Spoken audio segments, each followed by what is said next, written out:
جوانوں، سادہ زندگی آسان ہوتی ہے۔ یہ جو زیب و زینت والی زندگی ہے یہ مشکل بڑی ہے۔ آپ یقین کریں، جن لوگوں نے کپڑے پہننے ہیں نا پردے کے لیے، وہ بڑے سوکھے ہیں، جو بھی مل گیا پہن لیا، اور جنہوں نے دکھانے کے لیے پہننے ہیں وہ بڑی مصیبت ہے کہ یار میں نے اتنا مہنگا جوڑا پہنا ہے، کسی نے تعریف ہی نہیں کی۔ کوئی تعریف کر دے تو پھر کہتے ہیں دیکھا نا، آنکھیں چندھیا گئی نا دیکھ کے، اور نہ کرے تو کہتے ہیں جل ہی گیا ہے پورا، ایک جملہ نہیں بول سکا۔ چونکہ مزاج ہے نا، یہاں جو آدمی کھیت سے اٹھ کے آیا نا چارہ کاٹتا، تو اس کو جہاں بھی موقع ملے گا اس نے بیٹھ جانا ہے، جمعہ پڑھنا، نکل جانا ہے۔ اور جس بچے نے 4-5 ہزار بالوں والوں کو دیا ہے نا، سیدھے کر دے ذرا میرے، وہ بڑا پریشان ہے کہ میں نے اتنی محنت کی ہے، کسی بندے نے دیکھا بھی نہیں۔ سادہ زندگی آسان ہوتی ہے، بندہ سوکھا رہتا ہے، اور جو تکلفات والی زندگی ہے، لوگ تعریف کریں، لوگوں سے کچھ، وہ مشکل ہے۔ حضرت مولا علی اتنی حکمت، اتنی دلیری، اتنے بڑے آدمی، لیکن ایک دن نا نبی پاک صلی اللہ تعالیٰ علیہ وسلم کو پتہ چلا کہ حضرت فاطمہ زہرا میں اور جناب علی میں کسی بات میں رائے کا اختلاف ہوا ہے، تو حضرت علی ناراض ہو کے چلے گئے، حضور ڈھونڈنے نکلے، یہ بخاری میں موجود ہے۔ سرکار ڈھونڈنے نکلے تو دیکھا کہ حضرت علی نا مسجد نبوی کے ساتھ ننگی زمین پر ایک چادر بچھائی تھی، تو وہ جب سوئے حضرت علی تو آپ نے کروٹیں بدلی تو چادر بھی تھوڑی سی رک گئی، تو سارے کپڑوں کو مٹی لگی ہوئی ہے، اور آرام سے حضرت مولا علی شیر خدا آرام کر رہے ہیں۔ میں جوانوں آپ سے کہتا ہوں، یہ زندگی سوکھی ہوتی ہے۔ میں نے کھیت کی وٹ پہ، بننے پہ، کھیت کے کنارے پہ کسان سوتے ہوئے دیکھے ہیں، اور میں نے 1.5 کروڑ کی گاڑی میں نفسیات کے ڈاکٹر کے پاس بیٹھا وہ شخص دیکھا ہے جو کہتا ہے پتہ نہیں کیا بات ہے، نیند کیوں نہیں آتی۔ وہ زندگی آسان ہے، اس میں تھکاوٹ ہوئی ہے، بندہ سو گیا، جہاں جگہ ملی سو گیا، اور کچھ تڑپ رہا ہے کیونکہ وہ عادی ہو گیا ہے، یہ 2 منٹ کے لیے بند ہو گیا، اسی تو وہ گیا۔ حضرت علی وہاں آرام سے، سارے کپڑوں کو مٹی لگی ہے۔ میں مولا کائنات کی بات کر رہا ہوں، میں شیر خدا کی بات کر رہا ہوں، میں اسد اللہ کی بات، امام المشارق والمغارب کی بات کر رہا ہوں۔ حضرت مولا علی اور زمین پہ، سنگیو زمین پہ آرام سے سو رہے ہیں۔ میرے محبوب گئے اور جا کے فرمایا یا ابو تراب، او مٹی والے اٹھ جا، کپڑوں کو مٹی لگی تھی نا، مٹی والے اٹھ جا، لفظ کیا، یا ابا تراب، او مٹی والے۔ حضرت علی کو ساری حیات ظاہرہ جس نے بھی ابو تراب کہا، جناب علی بڑے ہی راضی ہوئے، خوش ہوتے تھے، فرماتے تھے یہ مجھے کہو، یہ میرے نبی نے مجھے کہا ہے، اور مٹی والے اٹھ جا۔ آپ کی زندگی کی جو سادگی ہے، میں آپ سے عرض کروں، ہمارے تکلفات ہمارے اپنوں کو بڑا پریشان کرتے ہیں۔ ایک داماد وہ ہوتا ہے جو جہاں بٹھاؤ بیٹھ گیا، تو بوڑھا سسر بھی سکون میں ہے، ساس بھی آرام ہے، اور ایک وہ ہے کہ جو ہر بات میں بگڑتا ہے کہ یہ چادر میرے شایان شان تھی جو بچھائی ہے، تو پتہ نہیں ہے میں کون صاحب ہوتا ہوں، تم نے میری مرضی کے مطابق فلانا کام نہیں کیا۔ آپ یقین کریں، سسر بیچارہ ادھار پکڑتا پھرتا ہے کہ داماد صاحب آ رہے ہیں، ہر بات میں رٹا، ہر بات میں جھگڑا۔ میرے پاس سنگی دور دراز سے آتے ہیں تو میں دیکھتا ہوں کہ اپنا اپنا لہجہ ہے، تو کچھ لوگ اتنے میٹھے، اتنے پیار والے آتے ہیں کہ یوں محسوس ہوتا ہے کہ جیسے ان کے لیے آپ کو کوئی تکلف کرنے کی ضرورت نہیں، اور کچھ ایسے ہیں کہ آپ کو سرانے کھڑے ہونا پڑتا ہے کہ جناب کی چائے جلدی لے آئیں۔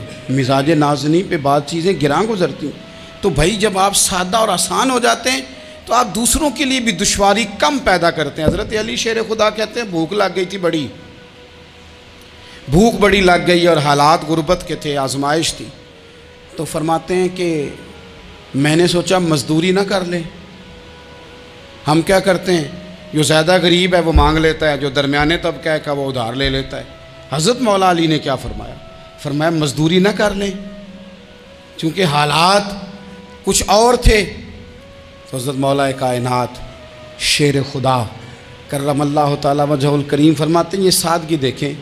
آپ فرماتے ہیں میں مزدوری ڈھونڈنے نکلا، کیوں نہیں ملتی ہمارے جوانوں کو مزدوری، کیوں کہانیاں سناتے ہیں۔ حضرت علی کہتے ہیں میں ڈھونڈنے نکلا، ایک عورت کو میں نے دیکھا کہ اس نے کچھ مٹی نکال کے رکھی ہوئی ہے، تو اسے تر کرنا چاہتی ہے۔ پرانے زمانے میں مٹی میں پانی ڈال کے اسی سے لوگ کام لیتے تھے، اسی سے دیواریں بن جاتی تھیں، ہم گارا کہتے ہیں اپنی زبان میں۔ تو وہ گارا بنانا چاہتی ہے لیکن پانی نہیں نکل رہا اس سے نا، اس نے کنویں سے پانی نکالنا، نکل نہیں رہا۔ تو حضرت مولا علی شیر خدا کرم اللہ تعالیٰ وجہ الکریم فرمانے لگے، میں نے اس بی بی سے کہا کہ میں پانی نکال دوں، مزدوری دو گی؟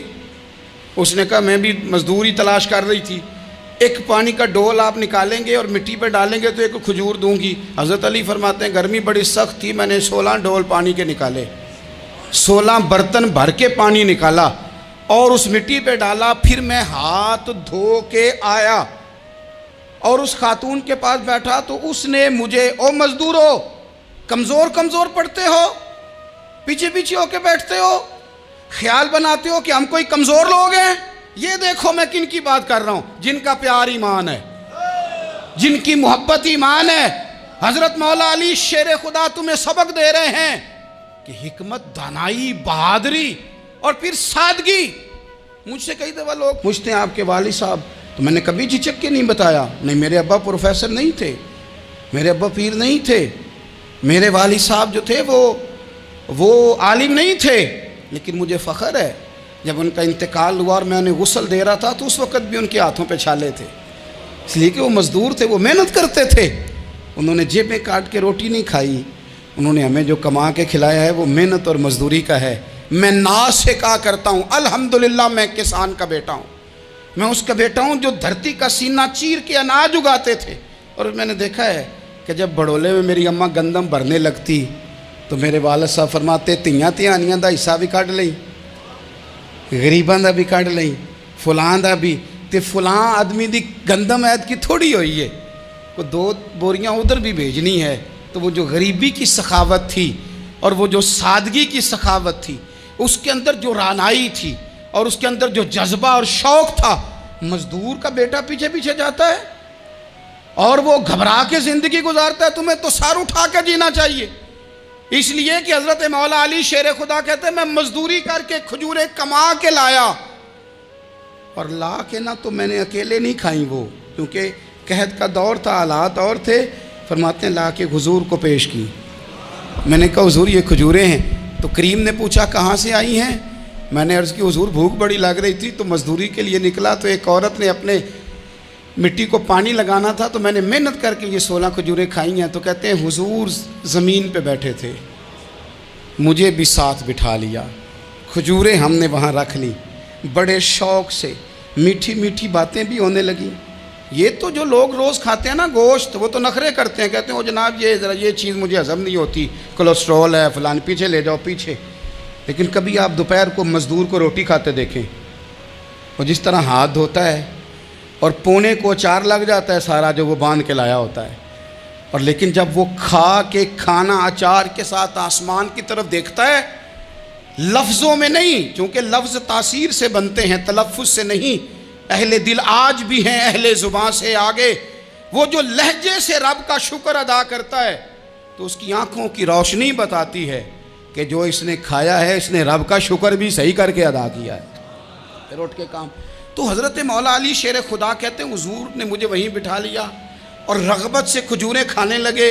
ایسا کوئی محبوب کہیں ہوگا نہ کہیں ہے، دیکھو بیٹھا ہے چٹائی پہ مگر عرش نشی ہے، اور ملتا نہیں کونین کو کیا کیا تیرے در سے، ایک لفظ نہیں ہے جو تیرے لب پہ نہیں ہے۔ اپنی زندگی میں یہ 3 باتیں اپنائیں، ایک تو حکمت کے ساتھ دانائی، مزاج جارحانہ نہ بنائیں، جارحانہ مزاج سے کچھ بیوقوفوں کو تو متاثر کیا جا سکتا ہے، فہم و فراست والے لوگوں کو متاثر نہیں کیا جا سکتا۔ جارحانہ مزاج نہیں، حکمت والا، دانائی والا، معاملہ فہمی والا مزاج بنائیں۔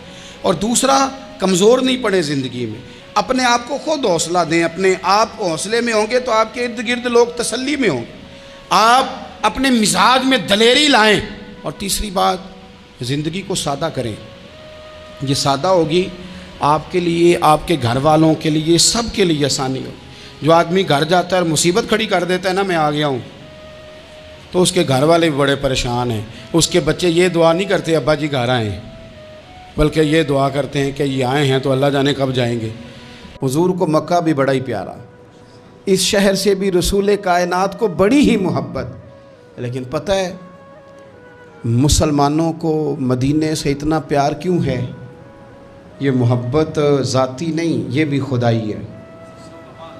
یہ نہ اللہ کی دی ہوئی ہے، مالک کی عطا ہے. حضور نے دعا فرمائی مدینے کی محبت کے لیے. نبی پاک نے، جو ہمارے سینے مچلتے ہیں، دل تڑپتے ہیں، ہماری اولادیں روتی ہیں، ہم سب کچھ قربان کر کے بھی اس شہر نور میں جانا چاہتے ہیں، تو یہ خدائی فیصلہ ہے، اللہ کی پیدا کی ہوئی محبت ہے. حضرت سیدہ عائشہ صدیقہ رضی اللہ تعالیٰ عنہ فرماتی ہیں، بخاری مسلم میں موجود ہے، فرماتی ہیں جب رسول پاک صلی اللہ علیہ وسلم مدینہ تشریف لائے تو حضرت ابو بکر صدیق رضی اللہ تعالیٰ عنہ اور حضرت بلال حبشی رضی اللہ تعالیٰ عنہ کو نا بخار ہو گیا. تو فرماتی ہیں چونکہ دونوں کو بخار تھا تو ایک روایت میں تو یوں بھی ہے کہ حضرت بلال نا مکے کے فراق میں شعر بھی پڑھتے تھے. انسان اپنے علاقے سے پیار کرتا ہے نا، تو مکہ مکرمہ کے فراق میں، جدائی میں اشعار بھی کہتے تھے. حضرت عائشہ صدیقہ رضی اللہ تعالیٰ عنہ کہتی ہیں اور دونوں کا بخار کا حال مجھے معلوم ہوا تو میں حضور کی بارگاہ میں گئی. میں نے عرض کی یا رسول اللہ صلی اللہ تعالیٰ علیہ وسلم، جناب صدیق اکبر کو بھی بخار ہے، سیدنا بلال حبشی کو بھی. میرے دوستو چاہیے تو یہ نا کہ بیماری کی اطلاع ملے تو شفا کی دعا ہو، پر کریم محبوب دلوں کے حال جانتے ہیں نا. حضور نے کیا دعا فرمائی؟ کہا اے اللہ، جس طرح ہمیں مکے سے محبت تھی نا، اسی طرح ہمیں مدینے کی محبت دے دے، بلکہ ہمارے دلوں میں مدینے کی محبت مکے سے بھی زیادہ فرما دے. یہ دعا حضور نے مانگی تو مومنوں کے دلوں میں پیار ہے مدینے کا، یہ نبی پاک نے مانگا اللہ سے. دلوں میں پیار ہے، دل کھچے چلے جاتے ہیں جنہوں ویک کے ٹھر دیاں اکھیاں نے، جنہوں ویک کے ٹھر دا سینہ ہے. ربا تیری ساری خدائی ہے پر ایک کی تے شہر مدینہ ہے. ربا تیری ساری خدائی چ ایک کی تے شہر مدینہ ہے. تیری ساری خدائی چ ایک کی تے شہر، جنہوں ویک کے ٹھر دیاں اکھیاں نے، جنہوں ویک کے ٹھر دا سینہ ہے. ربا تیری ساری خدائی چ ایک کی تے شہر مدینہ ہے. رسول پاک صلی اللہ علیہ وسلم نے دعا فرمائی، اللہ ہمارے دلوں میں مدینے کی محبت پیدا فرما دے. اور پھر فرمائے اے اللہ مدینے کو صحت مند شہر بنا دے، اور فرمائے اس بخار کو نا یہاں سے منتقل کر دے، جوفا کی طرف بھیج دے، اس بخار کو نکال دے، اس کو صحت مند. یہ کچھ دن پہلے نا عالمی ادارہ صحت نے رپورٹ جاری کی. یہ عالمی ادارہ صحت نے دنیا کے سارے شہروں میں صحت کے لحاظ سے سب سے زیادہ بہترین شہر شہر رسول ہے، مدینہ منورہ ہے. مدینہ منورہ ہے.